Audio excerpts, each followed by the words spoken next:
Hi, I'm Tesla, a 25-year-old in Texas, and I'm sharing my financial journey so I can keep track of any progress. My bank automatically enrolled me in early pay, so I'm going to get to budget 2 days ahead of time.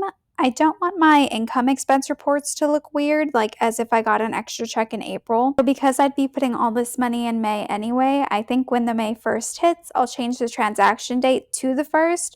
So I could still budget it now, but it'll show as May money instead of April. Let me know if that's the best way to handle it, or if you do something else, or if you just wait to budget the money until the next month. Last month, I went pretty hard on spending on my credit card, as you'll see once I do my April recap, and so I am paying for that now, $197.29.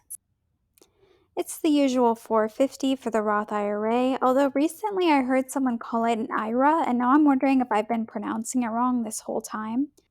What's weird about this category is I contribute to this twice a month and I have two scheduled transactions, but only one shows here and I don't know why. As far as I know, this is the only category with that glitch. I've tried deleting and remaking the scheduled transactions and it doesn't fix it. My 401k does show the scheduled transactions, and my 401k and Roth IRA transactions are scheduled for the same days, so I don't know what that's about. Of course, the most fun part of getting paid anytime is getting to save it or prepare for deferred spending, as I've heard someone refer to it before. I've tended to split categories in between paychecks, but I'm going to do a month ahead and vacations all up front. I'm once again skipping master's degree, down payment, lip injections, Christmas, and technology, getting further behind on those. I'll split memberships at $43.34. I was combining all my monthly and yearly subscriptions, but I decided to separate them again because that helps me keep a better eye on progress. Half of medical care is $12.55. Half of chips is $22.05. Half of auto care would be $9.73. My assigned is $298.54, so that leaves me $11.46. Boom. Okay. My last saving category is my bills. As you can see, my mortgage will kick in this month. YNAB says I've hit my goal, but I know after I cover all my bills, I'll be behind $608.17 to stay at this amount. Ever since I bought my house, I have been building up this fund.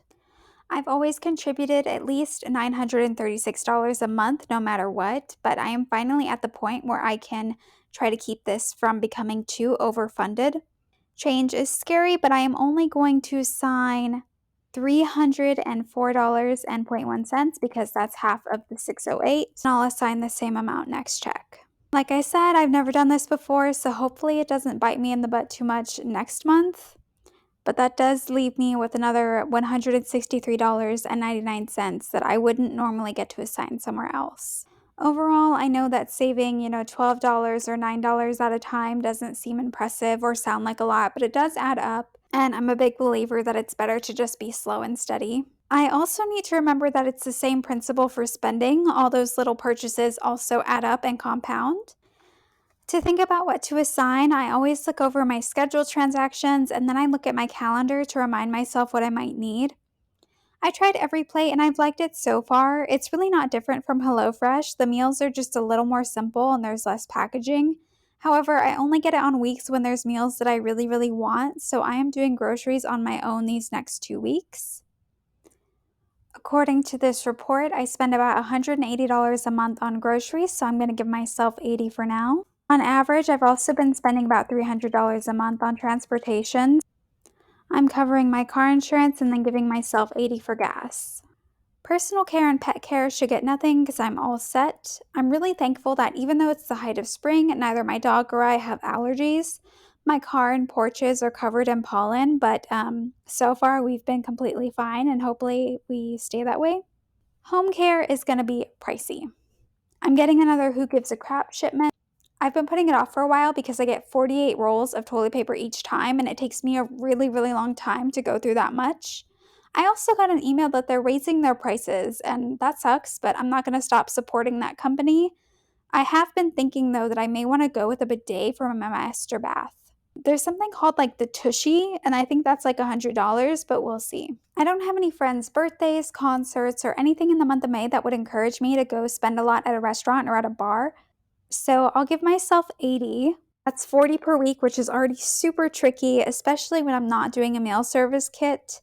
I thought these videos would make me feel more accountable for prioritizing food all the time, but I never feel bad about it. And I don't know if there are other accountability methods I can think of to try to discourage buying convenient food for no reason. Well, I mean, the reason is that I'm hungry, but like I could be patient and cook, I guess. But I don't know, maybe I should start doing weekly financial check ins instead of every other paycheck. I don't know. Okay, it was showing for negative for a second, which was really throwing me off, but I figured it out. It's because I forgot to add the $200 to my net check in order to account for the $200 of my 401k tracking. Now that that's normal, I'll reassign. I don't remember where I was. Giving always gets 25. Lending has a positive $571.21 because I am traveling to a conference for work and I booked that on my credit card in late April, and they're supposed to reimburse me on May 8th, but it's not money that I have yet, so it stays there, and that money will just go towards the credit card payment anyway.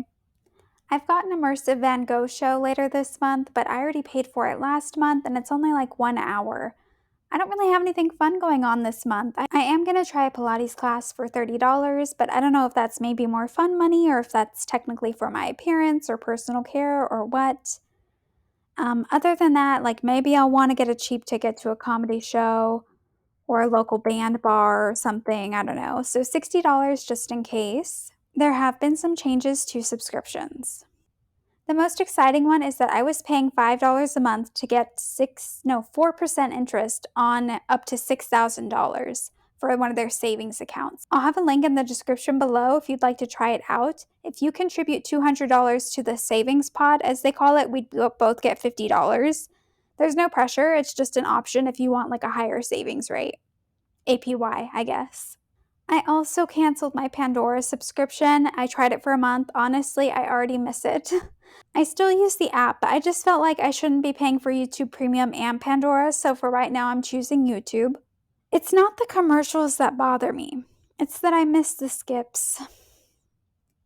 Maybe I'll add it back in later, but for now, I'm okay. I also quit the TerraPass carbon offset. I was looking on their website and they didn't have any verification for their projects since like 2019. I emailed them about it and they still didn't have anything to say other than, oh, we'll try to get the website updated.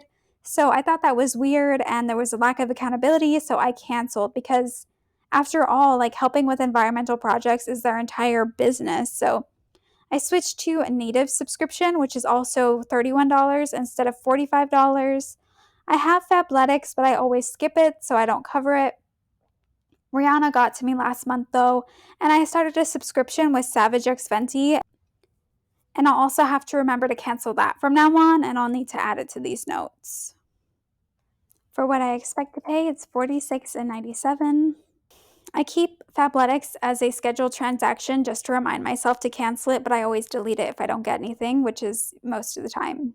I don't need any clothes, but I do want to add a little bit to my appearance because I want to start squirreling away for a wax appointment, and those are not cheap.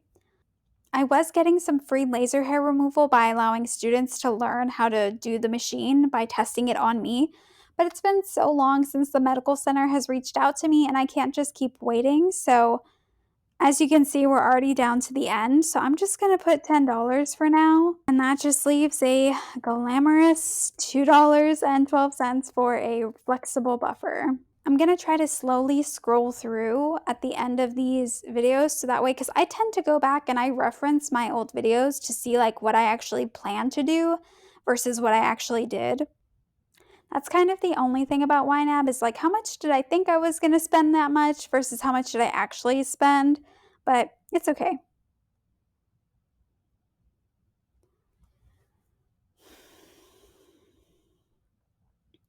Thank you all for spending this time with me.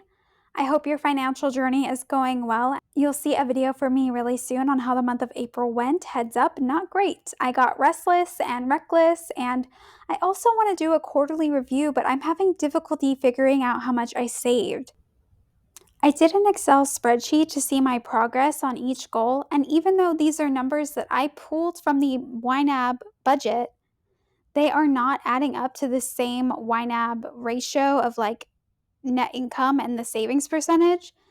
And I don't want to give inaccurate information, so I'm trying to figure out why my math is not consistent with YNAB's.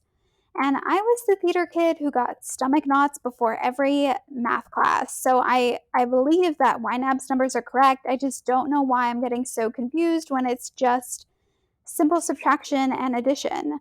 So it will come. I just want to be sure I know what I'm talking about before I like say anything about my goals. Anyway, that'll come too, and that's enough babbling for now, so I'll talk to you later.